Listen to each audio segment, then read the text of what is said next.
There's a small audience coming out of a bright session, all trying to figure out the experience they've just witnessed. I wanna live. If life gets harder on you, you get softer on yourself. And even the credits rolling down inside that room creates enough motion and sheds enough light to the hallway, and all the other viewers from those other movies want to know what this one's about. It's simply about nothing more than this. But lurking around, there are the spies. They listen to each of these words, and soon you see where they reappear. The viewer now comes from a much more crowded film, but nothing comes outside that room that is not people. There's no motion or commotion. The white lights lighting up the hallway are just white. No colors come from that film. Even the viewer seems a little gray, and also this color was about to fade away.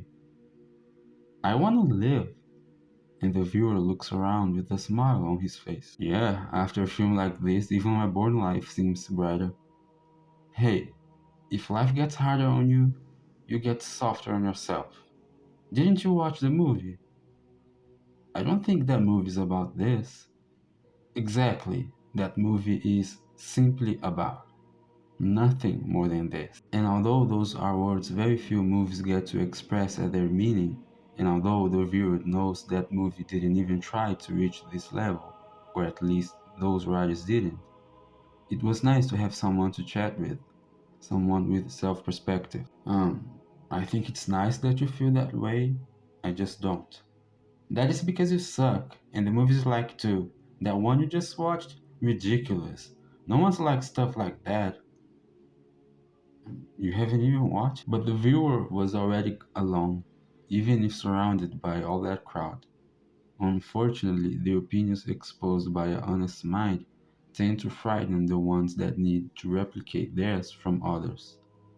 The viewer keeps walking until an open doors call for that lonely soul, the projection booth, and the viewer opts to hide in there until all that movement is done. What that room showed to the viewer turned all that loneliness into emptiness.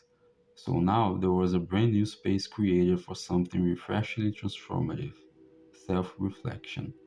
Down there, the same movie from before was being presented to another crowded audience, but from above them, the viewer could see what was impossible to realize when focusing on the masses. Although the film painted the screen frame by frame, everybody was asleep. The viewer counted as many times as possible until it was impossible to keep pretending. The actual room was underneath the booth, but the only viewer was up there. As the credits start to roll, people start to wake up, and just like in the morning, they went straight into their screens. But the screens, not the screen. And from the booth, the viewer finally realized the truth. Their opinions weren't theirs. They were being copied. People didn't watch the movie liked by the viewer, and yet they had a formatted opinion about it. A forged one.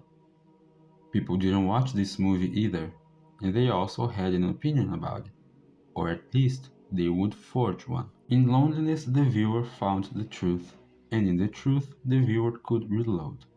Among the masses, the self sense was gone, but above them, they looked like trails leading to the understanding of what to do, who to be, and how to live. Or at least these trails can teach you what not to do, who you don't want to be, and all the possible ways to not ruin your life.